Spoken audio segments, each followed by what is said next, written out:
Namaste. I, JVN Smritika Chatwal, Assistant Professor in Jyoti Vidyapeeth Women's University, Faculty of Pharmaceutical Sciences, is here to deliver the lecture on elimination.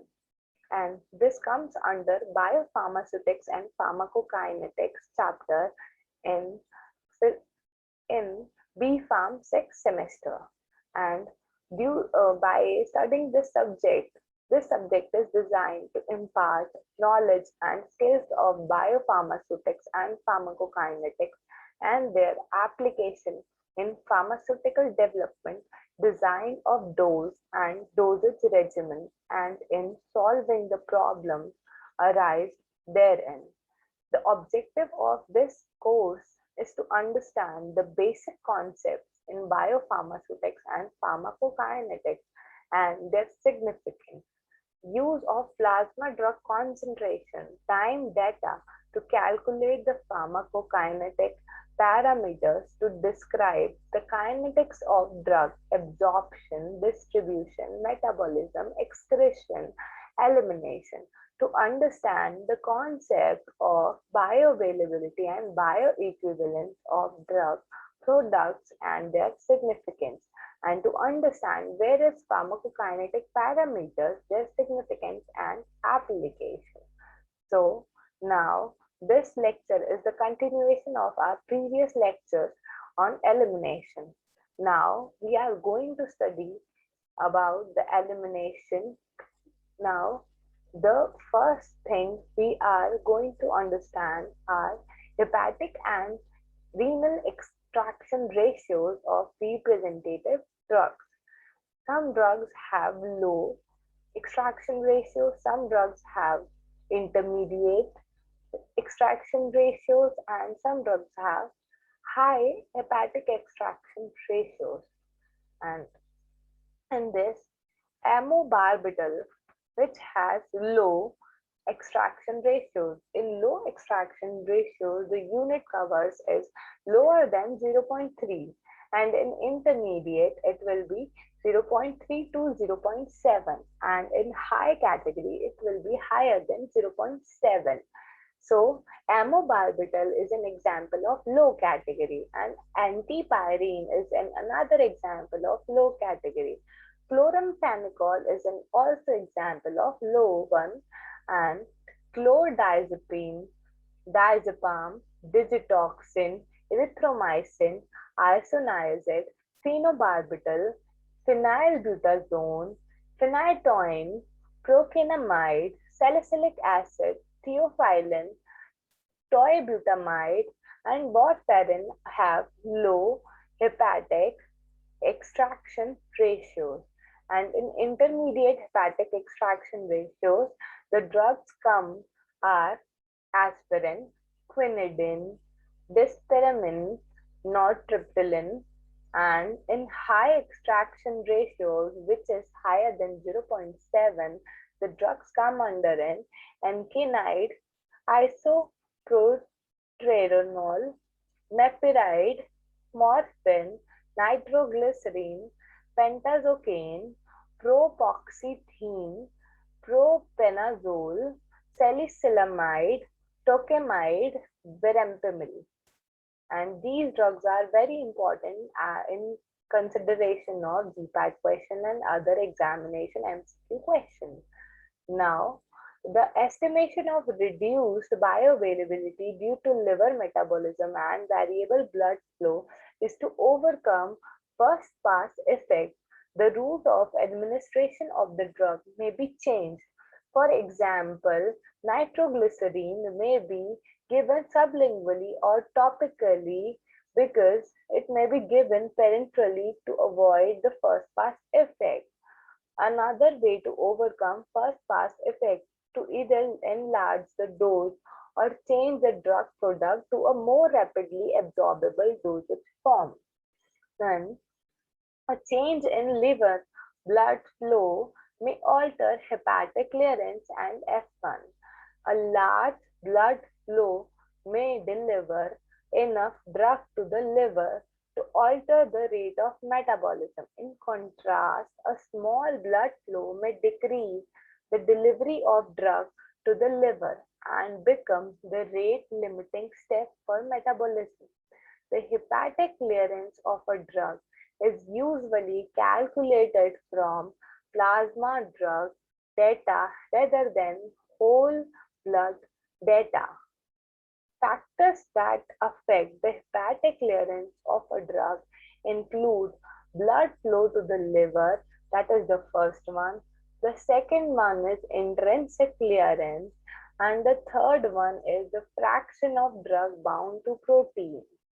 And an increase in blood flow to the liver will increase the rate of drug removal by the organ.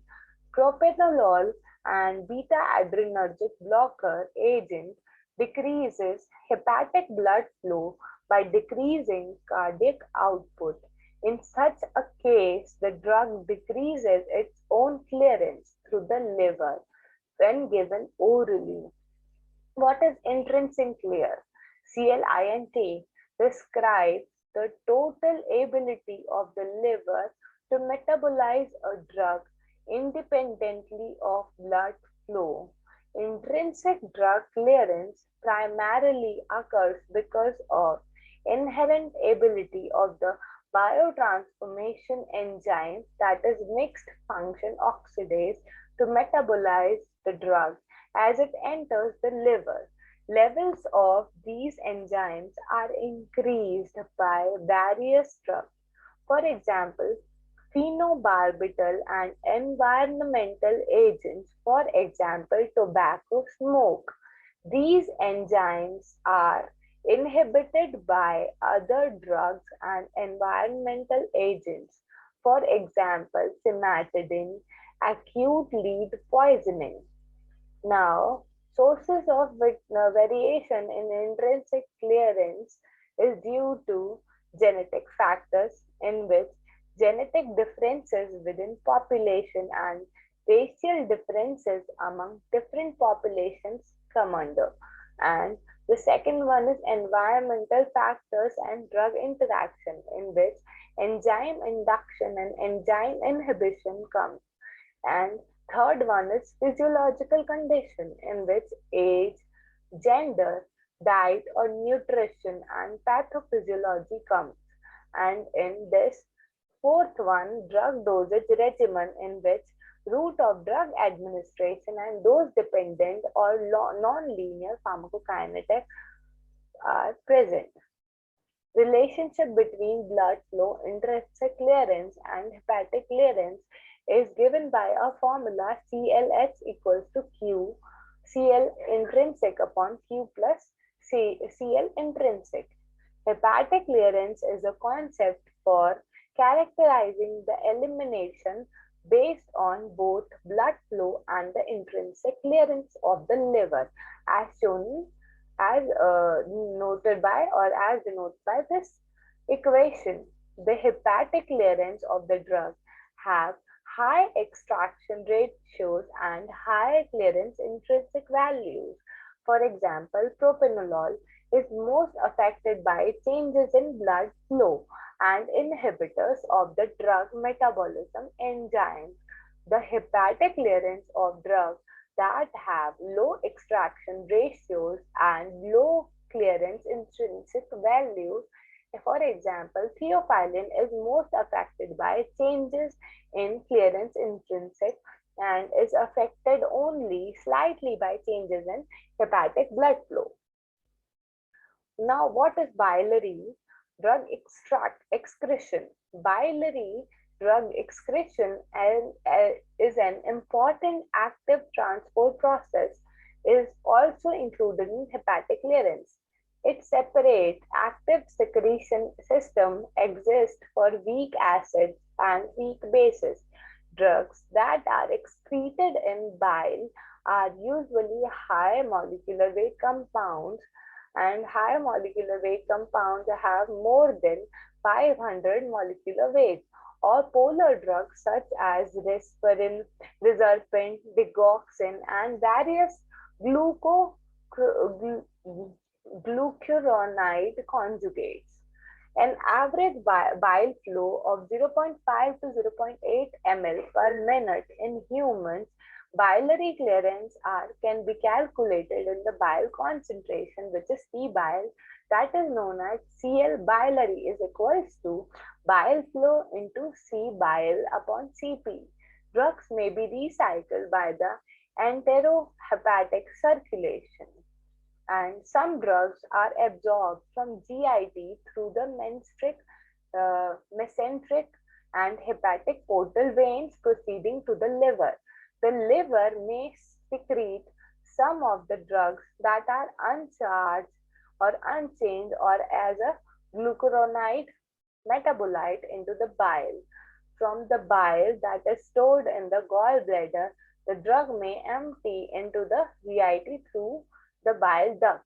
If the drug is a glucuronide metabolite, bacteria in the GIT may hydrolyze the glucuronide moiety, allowing the released drug to be reabsorbed. So that's it for this lecture. Hope so you can understand this lecture. If you have any queries, please let me know. And now, when you study this lecture, then some question arises and you have to make sure give these answers and write down these questions. Now, first one is, what is the elimination half-life of this drug? What would be the half-life of the drug if biliary secretions were completely blocked? Now, what would be the half-life of the drug if drug excretion through the kidney were completely impaired?